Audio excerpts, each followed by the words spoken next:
to be human, you cannot avoid suffering. Nobody gets out of life without suffering something. Meditation, it allows a level of consciousness that is peaceful.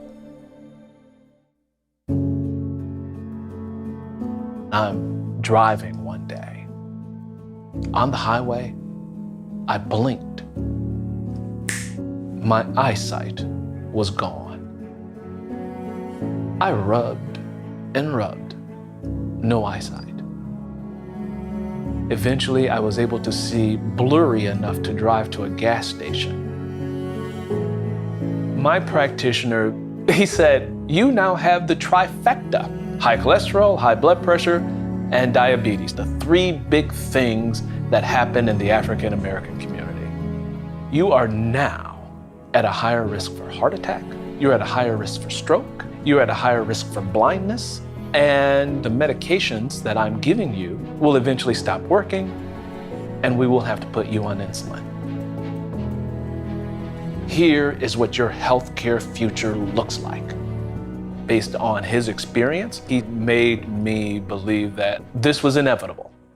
I felt like Muhammad Ali fighting Sonny Liston, Joe Frazier, and George Foreman all at once.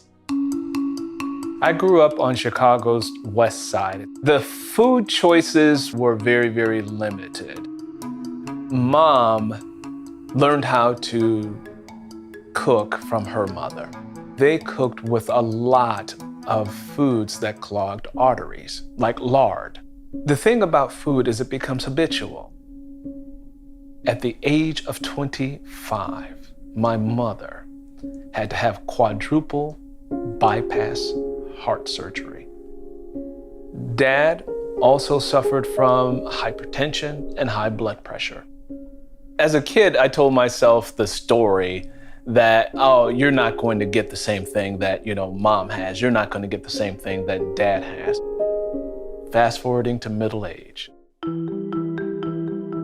I thought, I'm fine. I'm not as big as that person over there, or I'm not as big as that person over there. My doctor took blood tests and he says, "Oh, I see that you have high cholesterol." African Americans are at a higher risk for high cholesterol. But hey, take this prescription and we'll manage it. So I'm like, fine, we'll manage it. Some time goes by. He goes, I see you have high blood pressure. It runs in African American families. I'm thinking, I'm only on 2 medications now, high blood pressure, high cholesterol. I'm still living the good life. I did not take it as seriously as I should have been taking it. Next thing I know, I'm in my 50s. And my practitioner says, you've creeped over into the pre-diabetic range. He was offering an express train to a poor outcome. That's when I got to work. I got radical. I decided to educate myself. I learned that a lot of the things that I was suffering from could be reversed. I had to take ownership of what I ate.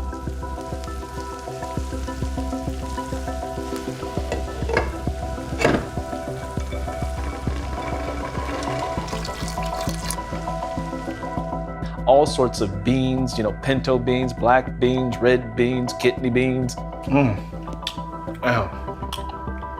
That tastes good. If I do say so myself, that's some mighty fine living right there.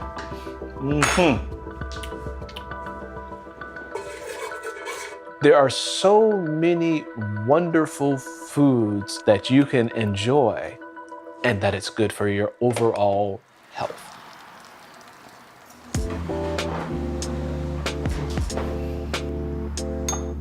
So I put up some video content of my workouts and I do it consistently. One day I'll run, another day I'll go bike, another day I'll go swim, another day I'm in the gym. I'm doing strength training.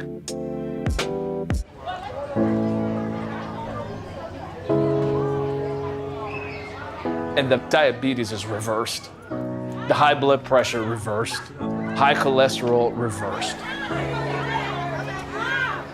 I recently went and did a follow-up visit with my optometrist, and he says, "You're not the typical diabetic patient."